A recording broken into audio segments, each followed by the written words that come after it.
Hi friends, welcome to AH times. Friends, మన యొక్క AP రాష్ట్ర వ్యాప్తంగా తల్లికి వందనం డబ్బులు 13,000 రూపాయలైతే పడుతున్నాయి. అయితే ఈ తల్లికి వందనంకి సంబంధించినటువంటి డబ్బులు తీసుకోవాలంటే వీళ్ళు మాత్రమే అర్హులు. తప్పనిసరిగా ఈ ఒక్కటి అనేది ఇవ్వాల్సి అయితే ఉంటుంది. ఆ ఒకటి ఏంటి, దానికి సంబంధించిన పూర్తి వివరాలు తెలియజేస్తాను. ఈ వీడియో మీకు నచ్చినట్టుగా లైక్ చేసుకొని ఛానల్ను కూడా ఫాలో అవుతారండి. అయితే దీనికి సంబంధించి మనకు నోటిఫికేషన్ కూడా అయితే వచ్చింది కాబట్టి ఈ నోటిఫికేషన్లో డీటెయిల్స్ ఏమేమి ఇచ్చారేంటనేది మీకు క్లారిటీగా ఎక్స్ప్లెయిన్ అయితే చేస్తాను. అయితే దీనికి సంబంధించినటువంటి నోటిఫికేషన్ అనేది నేను ఇక్కడ మీకు స్టిక్ చేస్తున్నానండి. ఇక్కడ చూసుకున్నట్లయితే అకౌంట్లో 13,000 రూపాయలు మీరు అర్హులేనా అని చెప్పేసి టైటిల్తో నోటిఫికేషన్ ఇప్పుడిప్పుడే మనకు రావడం అయితే జరిగిందండి. ఇక్కడ తల్లికి వందనం కింద ప్రభుత్వం త్వరలో విద్యార్థులకు సంబంధించినటువంటి 13,000 రూపాయలు జమ చేయబోతున్నారు. సో దీనికి సంబంధించి మీరు అర్హులో కాదో పిల్లలు చదువుతున్నటువంటి బడిలో వెళ్ళి ధృవీకరించుకోవచ్చు. ఇక హెడ్ మాస్టర్స్ స్కూల్స్ సిఎస్సి వెబ్సైట్స్లో లాగిన్ కావాల్సి అయితే ఉంటుంది. సో దీనికి సంబంధించి ఓటీపీ అయితే మీకు అవసరం అయితే లేదు.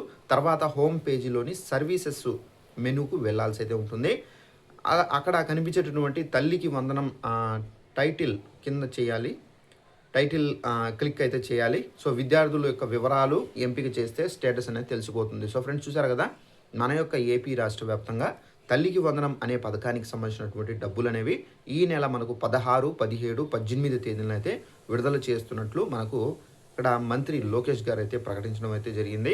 అయితే ఈ తల్లికి వందనంకి సంబంధించి ముఖ్యంగా మీరు చెక్ చేసుకోవాల్సింది మీ యొక్క బ్యాంక్ అకౌంట్లకు సంబంధించి ఎన్పిసి లింకప్ చేశారా లేదా, అలాగే మీ యొక్క బ్యాంక్ అకౌంట్లకు సంబంధించినటువంటి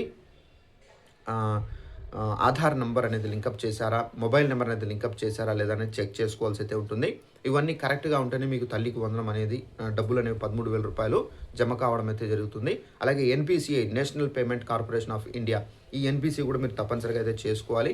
ఒకవేళ మీరు చేసుకోకపోతే కనుక ఈ తల్లికి వందనంకి సంబంధించినటువంటి డబ్బులు అనేవి మీకు జమ కావండి. మళ్ళీ మీరు ప్రాబ్లం అనేది ఫేస్ చేయాల్సి అయితే ఉంటుంది. సో అది ఫేస్ చేయకూడదు అని అనుకుంటే కనుక తప్పనిసరిగా ఇప్పుడే మీరు చెక్ చేసుకోండి. సో ఇదండి ఇన్ఫర్మేషన్. ఈ వీడియో నచ్చినట్లయితే లైక్ చేసుకొని ఛానల్ని ఫాలో అవుతారండి. Thanks for watching this video. All the best.